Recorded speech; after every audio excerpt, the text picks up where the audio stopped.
Знаете ли, че в Китай маркетинга не е като маркетинга при нас? В Китай няма сайтове, в Китай няма реклами, в Китай всичко се намира в приложенията за чат като WeChat и като Alipay, което означава, че тук за да си купите нещо, буквално дори да си поръчате едно кафе, да отидете до кафенето и да си го вземете, вие може да влезете в WeChat, да си го поръчате 5 минути предварително, просто отивате и си вземате кафето от кафенето и вече сте го платили през приложението.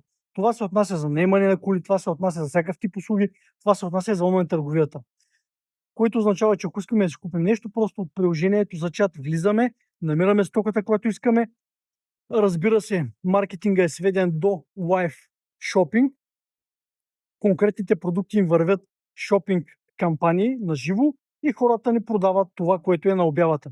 И по този начин 再给你 тук 优惠一点点，好不好？ нашите 对 традиционни 我 неща 们 в 产地的话是 останалата 在 част от 安徽 света, 阜阳 като 哈， Facebook 安徽 реклами, 阜阳 Google 太合 реклами, 欢，或者是 сайтове, поддръжка и какви ли нещо роти ги няма изцяло.